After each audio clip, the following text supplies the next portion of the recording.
कैसे हो मेरे दोस्तों। बात होगी आज कोलकाता नाइट राइडर्स पे कि कौन से ऐसे 3 प्लेयर्स हैं जिसको टारगेट वाला मामला कर सकती है केकेआर। अब देखो यार, जीते या फिर हारे, क्रेज थोड़ा अलग सा ही रहता है कोलकाता की फ्रेंचाइज का। अब है क्या ना, वो तो फैंस बहुत ही अच्छी तरीके से जानते हैं। एक बात बहुत ही रेलेवेंट है कि केकेआर ने अपने नए नवेले कप्तान साहब को ड्राफ्ट करने में ना 39% पर्स की वैल्यू को खर्चा कर दिया था। तो फिर हुआ क्या ना, जेब टाइट होली और आईपीएल 2022 का मेगा ऑक्शन रहा केकेआर के लिए नीलबटे सन्नाटा। 2022 केकेआर के लिए अच्छा नहीं गया, तभी तो आप समझ सकते हो कि 4 में से 2 रिटेन प्लेयर्स को केकेआर ने बेंच पर ही बैठा दिया था। अब जाहिर सी बात है, ऑक्शन नहीं अच्छा गया और आपने अपने पर्स से heavy duty investment Shreyas Iyer पर खर्चा कर दिए हैं, तो फिर आप बहुत ज्यादा हाथ खोल नहीं सकते हो ना। फिर जब आप हाथ नहीं खोल सकते हो तो फिर आप ट्रिक तो मिस आउट कर ही दोगे ना। आइए प्लेयर नंबर 1 पर बात करते हैं, जिसे टारगेट करने के बारे में सोचा जा सकता है। वो हो सकते हैं बेन मैकडरमॉट। बहुत ही ज्यादा रसूखदार प्लेयर है टी20 सर्किट में और सबसे बड़ा कंसर्न केकेआर के सामने यही आ रहा था कि ओपनिंग स्टैंड लगने का नाम ही नहीं दे पा रहा था यार। इस स्लॉट में तो केकेआर ने इतना ही ज्यादा एक्सपेरिमेंट कर डाला ना कि 6 ओपनिंग कॉम्बिनेशन ट्राई आउट कर लिए गए। अब आप खुद ही समझ रहे होंगे, इतनी हड़बड़ाहट की इतना सब कुछ ट्राई आउट कर लिया गया। गैप्स केकेआर में दिख रहे हैं। पावर प्ले के लिए ऐसा बल्लेबाज जो पहली ही बॉल से रगड़ा चला सके टीम के लिए, और ये प्रॉपर विकेट कीपिंग बैट्समैन। मतलब समझ रहे हो ना, ऐसे प्लेयर्स की कितनी ज्यादा यूटिलिटी होती है टीम के लिए। विकेट कीपिंग में बहुत से मामले लोड हो गए थे। अब बताइए, जो कहानी शेल्डन जैक्सन से शुरू हुई थी, फिर उसमें सैम बिलिंग्स भी आ गए, लेकिन स्थिति वही बेदम पस्त वाली दिखी। अब इसी बड़े वाले गैप को ना बेन मैकडरमॉट बहुत ही अच्छी तरीके से फिल इन कर सकते हैं अपनी फाइन ट्यून स्किल से। वो कहते हैं ना, एक पन दो काज। वो यूटिलिटी और फ्लेक्सिबिलिटी मैकडरमॉट लेकर आते हैं किसी भी स्क्वाड के लिए। जो तो हार्ड हिटिंग कैपेबिलिटी बेन के पास है, वो इनको बहुत ही डिस्ट्रक्टिव बनाती है।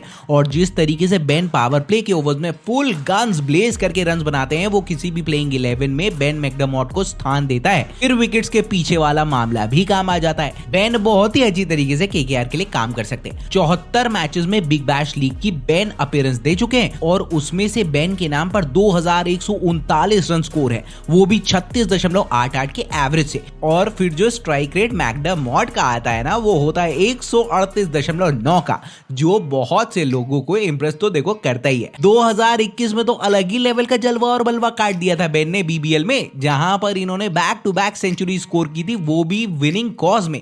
उसमें भी एक एडिलेड स्ट्राइकर्स के अगेंस्ट आई थी, जब उनकी टीम 175 रन का लक्ष्य चेस कर रही थी। फिर आप बढ़िया चेज वाले गेम्स में भी ना मैकडरमॉट पर रिलाई कर सकते हो। यही सब परफॉर्मेंस बेन का था, जिसने उन्हें ऑस्ट्रेलिया नेशनल टीम का कॉल रिसीव करवा दिया था। फिर देख ही रहे होंगे आप, बेन मैकडरमॉट के आने से केकेआर का लाइनअप बहुत ही सॉलिड हो सकता है, जहां पर टीम को एक बहुत ही फायरी ओपनिंग बैट्समैन और विकेट कीपिंग ऑप्शन मिल जाएगा। अब जहां पे कंसिस्टेंसी की बात होती है ना, अब दी ऑर्डर, फिर वहां पर सारे ही बॉक्सेस बेन टिक करके दे सकते हैं, जहां पर आईपीएल 2022 में केकेआर को दिक्कत आ रही थी। और हाँ, वेंकटेश अय्यर के साथ एक बढ़िया लेफ्ट और राइट कॉम्बिनेशन भी ये फॉर्म आउट करके दे सकते हैं फॉर टीम केकेआर।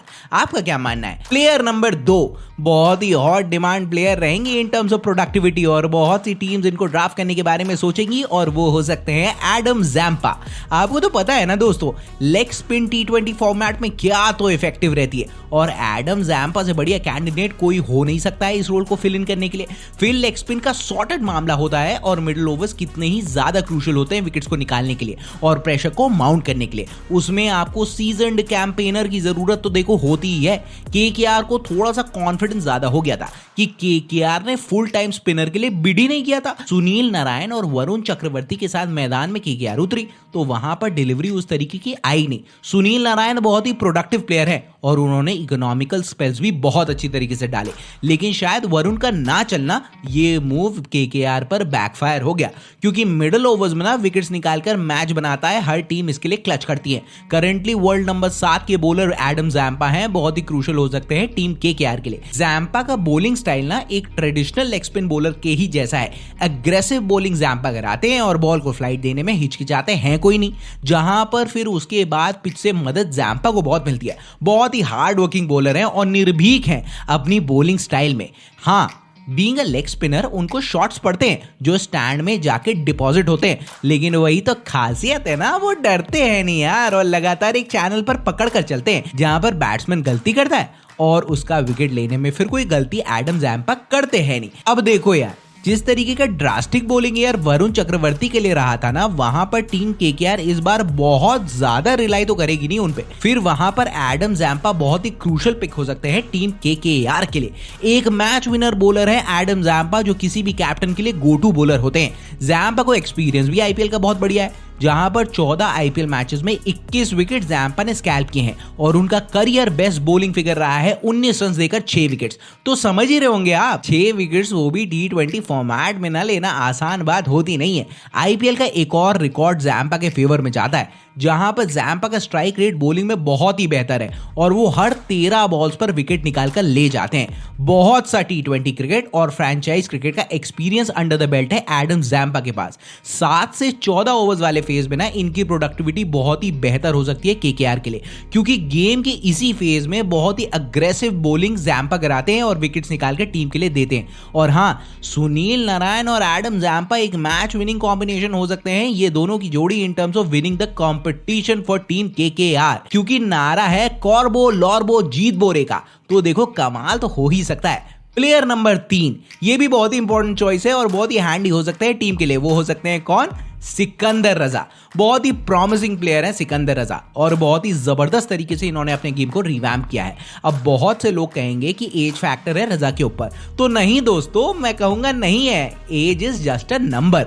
चलो एक स्टैट्स पर बात करते हैं। 2022 के पहले रजा ने 42 T20I मैचेस खेले थे और स्कोर किए थे 542 रन और सारी ही चीजें बहुत ही मीडियोकर थी। लेकिन एकदम से जो रिवैम्प वाली बात मैंने बताई ना, तो फिर वहां पर अकेले 2022 में सिकंदर रजा ने खेली है 24 T20I मैचेस और स्कोर किए हैं जिम्बाब्वे के लिए 736 और रन। सब कुछ बहुत ही बढ़िया है और करीब करीब 135 के स्ट्राइक रेट से स्कोरिंग भी करी हुई है। रजा टीम में डेप्थ ऐड करते हैं, वो भी क्राइसिस वाली सिचुएशन में स्कोरबोर्ड को टिक कराने का काम भी करते हैं और टीम को निकाल कर देते हैं मुश्किल दौर से। और दूसरे ही एंड पर power pack performance middle order में टीम को ये दे सकते हैं। और बॉस, जो तो अब इनकी बॉलिंग हो गई है ना, उस पर तो स्किपर सिकंदर रजा पर रिलाय बहुत कर सकते हैं कि वो उनको कुछ हैंडी ब्रेक थ्रूज निकाल कर दे दे। आपको याद होगा एक समय पर जो शाकिबुल हसन वाली प्रोडक्टिविटी होती थी ना, वैसे ही रोल में रजा फिट होकर बैठते हैं टीम के लिए। जो छुपा के बॉलिंग ये करते हैं और कट टू कट 1 से 2 विकेट्स निकाल कर देते हैं ना, वो इनकी प्रोडक्टिविटी किसी भी टीम के लिए बहुत बढ़ा देता है। अगर तो सिकंदर रजा को रोप इन किया जाता है ना, तो फिर एक बैलेंस लेकर टीम में ये आते हैं जो टीम के कॉन्फिडेंस में भी इजाफा देखो करता है।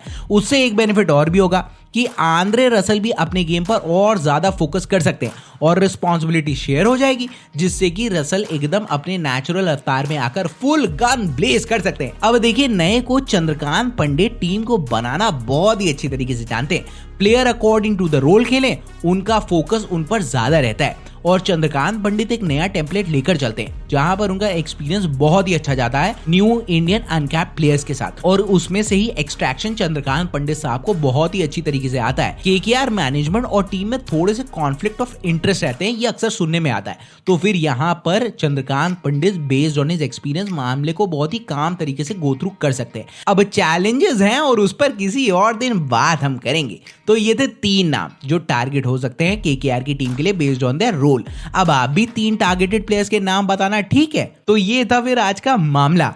अब आपके पास और भी पॉइंट्स होंगे तो कमेंट सेक्शन में बताना और हमारे ज्ञान का संचार कर देना यार। अगर आप डिसएग्री भी करते हो ना, तब भी बताना, क्योंकि आप और हम ही तो मिलकर परिपक्वता लाते हैं ना। तो कैसी लगी आपको वीडियो? अच्छी लगी होगी ना, तो लाइक और शेयर भन्ने से दबा देना ताकि वीडियो में उड़ान बढ़ जाए और आगे तक सर करके चली जाए। पहली बार अगर लैंड हुए हो और कंटेंट अच्छा लगा हुआ होगा ना, तो सब्सक्राइब करना हमें। मजा तो देखो फिर आपको और हमको दोनों को बहुत ज्यादा आने वाला है यार। बेल आइकॉन भी फटक करके प्रेस कर देना। अरे तभी तो आपके चैनल स्विंग की वीडियो मार्केट में आ गई है, पहली फुर्सत में पता चल जाएगा आपको। और हाँ, अपना और अपने घर वालों का ना बहुत ज्यादा वाला ध्यान देना यार, वो बहुत इंपॉर्टेंट बात है, ठीक है? फिर मिलता हूं मैं आपसे।